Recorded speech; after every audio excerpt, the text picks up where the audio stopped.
चंडिका माता मंदिर उत्तराखंड के बागेश्वर जिले के भीलेश्वर के ऊंची चोटी पर यहाँ पे स्थित है, जिसका निर्माण 1968 ईस्वी में यहाँ पे किया गया था। और अगर हम सालों की बात करें तो लगभग 326 साल पुराने यहाँ पे जो मंदिर है, चंपावत के चंद राजाओं और शासकों द्वारा यहाँ पे स्थापना की गई थी। यहाँ के जो नगर क्षेत्र के तमाम जो रहवासी है उनके रक्षा के नाम से यहाँ पे चर्चित है। और यहाँ प्रतिवर्ष मार्च से अप्रैल के बीच में यहाँ पे नवरात्र का आयोजन किया जाता है। और आप किस चीज के पुजारी हैं यहाँ पे? भैरव जी का ठहराना में। अच्छा, भैरव जी की पूजा क्यों की जाती है पंडित जी यहाँ पे? भैरव जी की पूजा क्यों है? क्या कुछ मान्यता है भैरव जी? माता के साथ ठहरे ना। अच्छा, जब माता बने अत्याचार हो ना तो भैरव ने तुम काटे हो। हाँ, माता के बाद भैरव का दर्शन करना बहुत हो तब इन दोनों कामना पूरी होती है। चंडिका माता के दर्शन करने के बाद भैरव जी के दर्शन करना यहाँ पे अति सुखदायी और देवी चंडिका पहले नंदा देवी के साथ निवास करती थी, लेकिन बाद में वे रामगंगा नदी में प्रवाहित होकर यहाँ आई और स्थानीय लोग इन्हें न्याय की देवी मानते हैं। माना जाता है कि यहाँ दूर दूर से लोग अन्याय के निवारण के लिए आते हैं और माँ चंडिका न्याय करती है। यह मंदिर 326 वर्ष पुराना है और अत्यंत दुर्गम पहाड़ी पर स्थित है, जिसे चंडिका देवी का शक्तिपीठ माना जाता है। नवरात्रों में यहाँ भक्तों की भीड़ उमड़ती है और जहाँ चंडिका देवी की पूजा महिषासुर मर्दिनी के रूप में की जाती है। मंदिर में पहले अष्टबली प्रथा थी, जिसे बंद कर दिया गया और अब यहाँ केवल सात्विक पूजा की जाती है। महिषासुर मर्दिनी के नाम से विख्यात माता चंडिका की पूजा नगर देवी के रूप में की जाती है। 1985 में मंदिर के नवीनीकरण का विचार हुआ और 1988 में चंडिका देवी मंदिर कमेटी का गठन किया गया।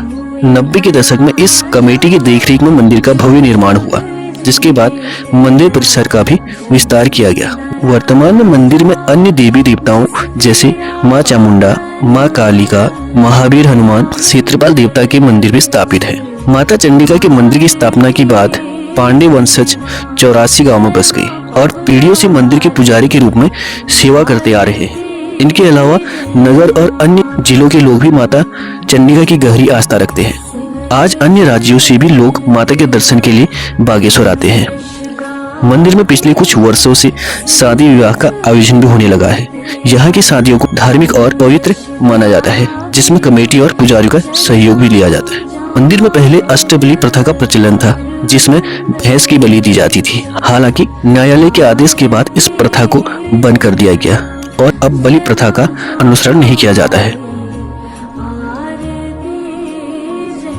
नीलेश्वर और भीलेश्वर बहनें थी, जो आप ये सरयू और गोमती नदी देखते हो बीच में, बागनाथ के बीच में जो है, इनका जब झगड़ा हुआ था बहनों का, तो उस बीच शिव भगवान के जो सर से जो गंगा बहती है वो तांडव करके बही और उस वजह से नीलेश्वर और चंडिका वो हो गई थी, अलग अलग हो गए थे।